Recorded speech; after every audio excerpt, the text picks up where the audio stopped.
welcome again in a new episode of Understanding Basic ECG series. In episode number 10, we will discuss together ventricular arrhythmias. In the previous lectures of this series, we discussed about the different stages of formation and conduction of the electrical impulses in the heart. We discussed about the SA node, about the atria, about the AV node and AV bundle. And now we will discuss about the ventricular cell problems, which can lead to arrhythmias.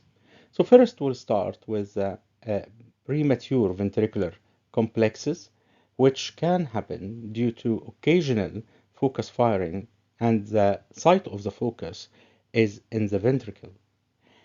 And then we will discuss two types of life-threatening ventricular arrhythmias: ventricular tachycardia, which happens due to continuous looping reentrant circuit, or the ventricular fibrillation, which is life-threatening and should be managed immediately, which is due to continuous firing from multiple chaotic foci. Of course, you remember this slide, which we discussed previously when we discussed atrial arrhythmias. And it is just to remind us that when the impulse is formed in the atria, and then it goes through the normal conduction through the AV node, AV bundle, left and right bundle branches, this will lead to narrow QRS complex. So if you have focus in the atrium generating abnormal impulse, and the conduction to the ventricle is through the normal pathway, this will lead to what we call narrow complex tachycardia.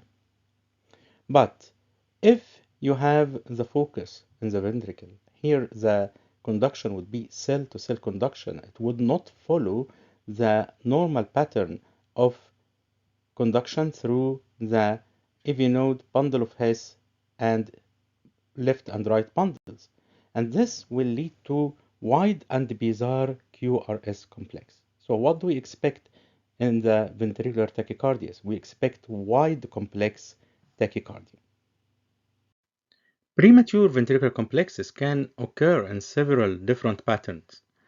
If the ectopic beats have the same morphology, they are described as unifocal, suggesting that they arise from the same ventricular focus. But if they have different morphologies, they are described as multifocal or multiform premature ventricular complexes, suggesting different sites of ventricular origin. We can also describe the premature ventricular complexes according to their relationship with normal beats. In bigeminy, every normal beat is followed by a PVC.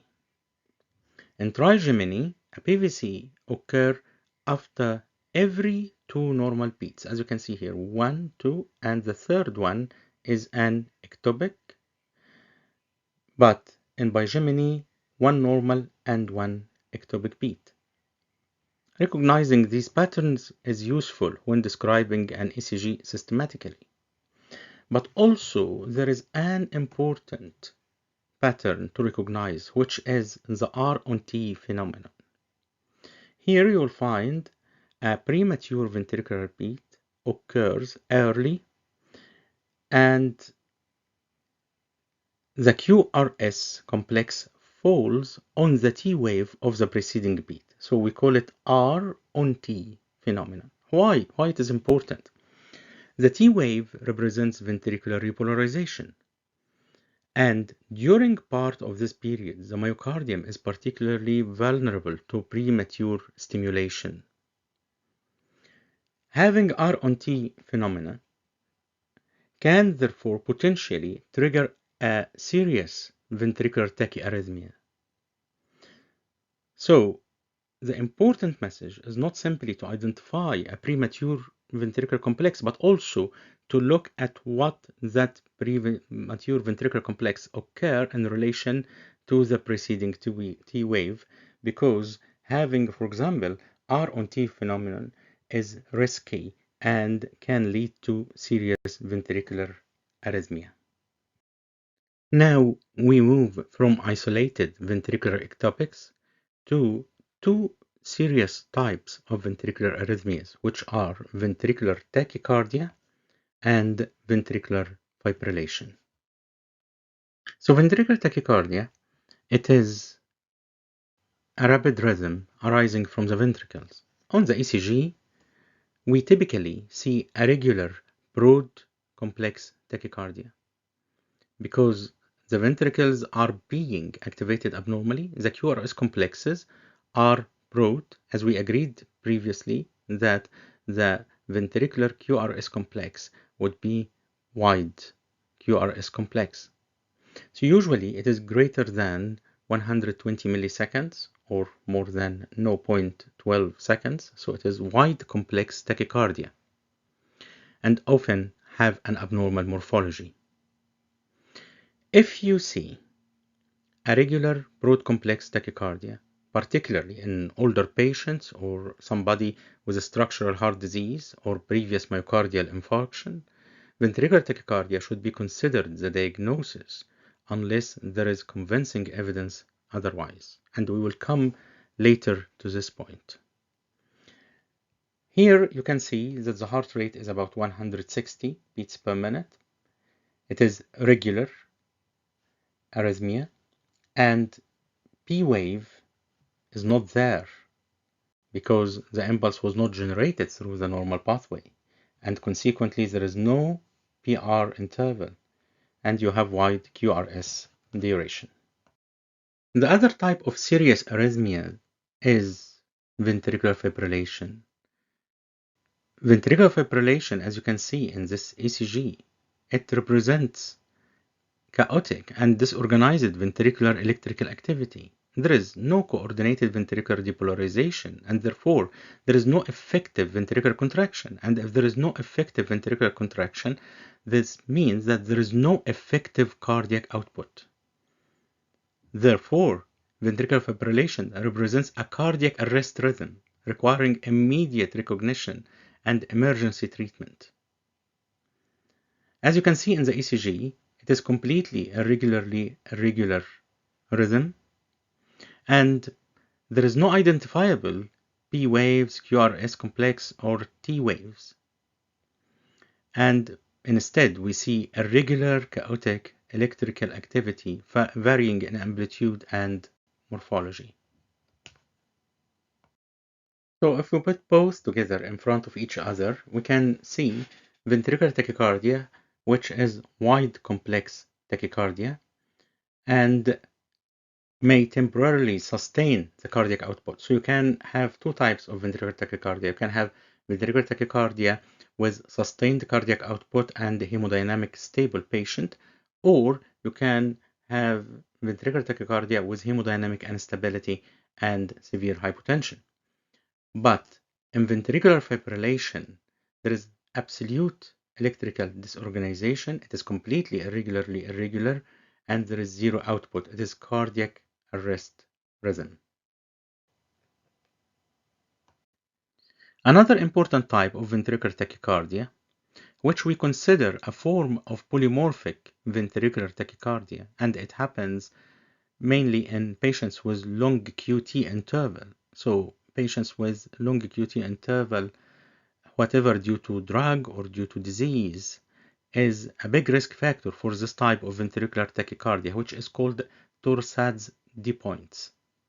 In this type, you will find different amplitudes of the wide QRS complex, like this. QRS complexes appear like they are rotating or twisting around the isoelectric line. This type of arrhythmia is dangerous because it can degenerate into ventricular fibrillation and cardiac arrest. If we look at this single telemetry tracing of the heartbeats, you will find here premature ventricular complexes showing R on T phenomena. And then we have twisting polymorphic tachycardia, which is Torsades de points. And again, another premature ventricular complex showing R on T, and finally this will end up with ventricular fibrillation. So if we look at this summary, in monomorphic ventricular tachycardia, the QRS complexes have essentially the same morphology. They are similar from one beat to another. And this suggests that ventricular activation is repeatedly following a similar pathway. In polymorphic ventricular tachycardia, QRS morphology continuously changes. And there is another important type of polymorphic ventricular tachycardia, which is torsades de pointes, which occurs in association with prolonged QT interval. And finally, this is ventricular fibrillation, which is completely chaotic pulse, and it is a cardiac arrest rhythm. Therefore, when you identify ventricular tachycardia, don't stop there, but also think about it. Is it monomorphic? Is it polymorphic? Could it be torsade de pointes? And because this will help to know what is the underlying mechanism. I think you remember this slide from the discussion about supraventricular tachycardia. So let's look at this algorithm. If you have tachycardia, evaluate the QRS width. If it is narrow complex, less than 0.12 seconds, it is supraventricular in origin. If it is irregularly irregular, it is atrial fibrillation. If it is regular sawtooth appearance, it is atrial flutter. If it is regular of sudden onset, it is paroxysmal supraventricular tachycardia. But if you have wide complex, it is mostly of ventricular origin. I mean by wide complex, more than 0.12 seconds. So if it is regular and deformed QRS complexes, it is ventricular tachycardia. If it is irregular and chaotic, it is ventricular fibrillation. But here, there is a very important point which we need to mention. Not all wide complex tachycardia is of ventricular origin, because you can get wide complex tachycardia if you have supraventricular tachycardia but with apparent conduction. What happens if you have supraventricular tachycardia and there is left or right bundle branch block in the ventricle? We will discuss bundle branch blocks in the next lecture 11. But we say usually that any wide complex tachycardia, it is ventricular tachycardia until proved otherwise. But we should put into consideration in our differential diagnosis that we can have still supraventricular tachycardia with aberrant conduction. We will put this in a separate lecture, which is lecture number 12. We will discuss in the next lecture atrial and ventricular hypertrophy and bundle branch block.